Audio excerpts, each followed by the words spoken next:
Hello again, everyone, and welcome to part 4 of our Chapter 2 lecture series, where we'll be discussing the effects of the English Civil War in the Americas. And I want to bring your attention to this painting that you see here, which is actually a depiction of the beheading of King Charles I at the outset of the English Civil War, a very interesting time period in English and American history when a king was actually beheaded by his former subjects. So the focus question for this section is, how did the English Civil War affect the colonies in the Americas? To understand what the English Civil War was about, we need to take a look at the development of the idea of liberty, freedom, and rights of citizens, if you will, or subjects, as it were, in the case of the English kingdom at the time, in English history. First, this idea of English liberty was that certain rights applied to all within the kingdom. That included within England itself as well as within the colonies. But the evolution of this idea was a long process that really began with the signing of the Magna Carta in 1215 CE, which you see here a depiction of that particular event when King John was forced by the nobles of England at the time to sign this document that essentially established first and foremost that the king was also subject to the rule of law. The king was not above the law, but below and within the purview of the law itself. It also established the security of person and property for each individual subject of the kingdom. Now, it's also important to understand that initially these rights that were outlined in the Magna Carta were only meant for the nobility. But over time, the conception of these rights were gradually extended, and it evolved to include all Englishmen, regardless of class, which was the situation in the context in which the English Civil War and its effect on the American colonies must be understood.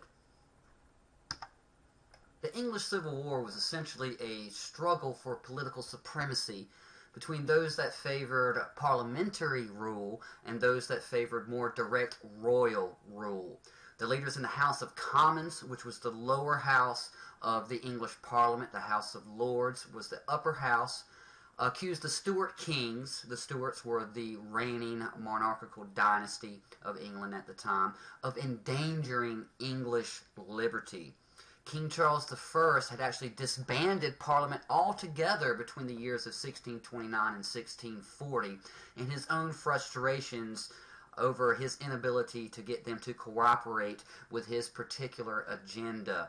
So essentially between the years of 1629 and 1640, he ruled as an absolute monarch, which was contrary to the ideals established in the Magna Carta and the ideals as practiced in England for centuries at that point, which were ideals of a cooperation between the English kings and the English Parliament.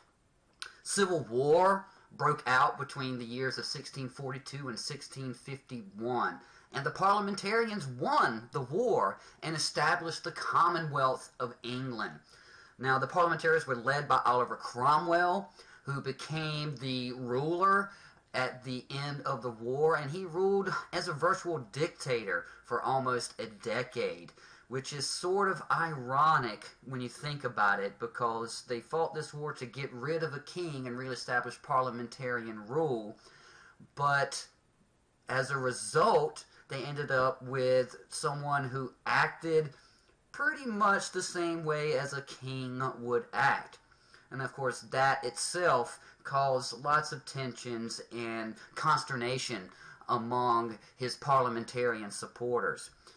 After Cromwell's death, the Commonwealth completely fell apart. His son tried to succeed him as the ruler of England, as the ruler of the Commonwealth, and he just was not as charismatic or as capable of a leader as Cromwell Sr.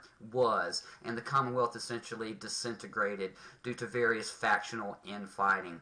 And the monarchy was fully restored in 1660 under King Charles II, the son of the beheaded King Charles I. How did the English Civil War affect the Americas, the American colonies? Well, just like in England, the colonists in America picked a side. Some supported Parliament, some supported the monarchy. Most New Englanders sided with Parliament. Cromwell and most of the parliamentarians were actually Puritans. So Puritan New England finally had allies in control of the English government. Remember, the Puritans had left England to start with because they were a minority group within England who felt that they could not practice their religion as they saw fit, or felt that their rights as Englishmen were not as respected because of their particular brand of religion. But once the Puritan parliamentarians came into power, all of a sudden New Englanders saw a glimmer of hope that maybe they could be fully integrated into this new English society.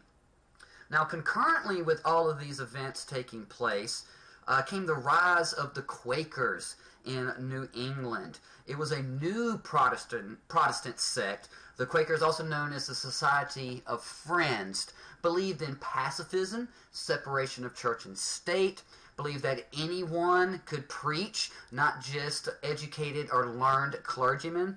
And they were also the first abolitionists in the Americas, or really in all of Western civilization. They were the first to advocate for an end to slavery and the slave trade. And this was very deeply tied in with their belief in pacifism and the equality of all believers. Quakers were very much persecuted in New England during the period of the Civil War. They were seen as dangerous dissidents. And this too was tied in with that Puritan idea of religious uniformity, which of course the Quakers represented something antagonistic towards that uniformity. Even after the Civil War ended, the Quakers continued to be persecuted, and they were persecuted pretty much for the entirety of the colonial era. They were prevented from holding any sort of office, and really relegated to kind of a second-class citizen status in most colonies in the Americas, and not really welcome anywhere. So Virginia, for its part, sided with the royal faction of the English Civil War, and during the period of the Commonwealth, they came under direct control of Cromwell during that period due to their support of that royal faction. Cromwell saw them as potentially dangerous and wanted to keep a careful and close watch on the Virginia colonists to make sure that they fell in line with his agenda. In Maryland, the Civil War exacerbated the existing tensions between Protestants and Catholics. Remember, we talked about previously that especially in 1655, the outbreak of violence between Protestants and Catholics reached a fever pitch once again. Many were angered over the autocratic proprietary regime, and there was essentially a civil war within that colony itself. Lord Baltimore pacified the Protestants in Maryland by allowing them greater access to government and guaranteeing them religious tolerance. If we telescope out just a little bit and take a look at the effects of the English Civil War and the Commonwealth period in English history on the wider English Empire, we can see that Cromwell aggressively sought to expand the English Empire during his tenure. He extended English control in Ireland even further, and essentially he, for all intents and purposes, completed the conquest of the Irish Isles that had begun a few centuries before. He banned Catholicism outright in Ireland, which was quite an issue considering that the vast majority of Irish were indeed Catholics. He seized Jamaica from the Spanish and established a new English colony there, which very quickly became one of the most valuable, if not the most valuable, of all the English colonies due to its sugar economy. Sugar had quickly become the most profitable cash crop in all of the New World, as Europe very aggressively found its sweet tooth at this time and consumed sugar at an alarming and unprecedented rate.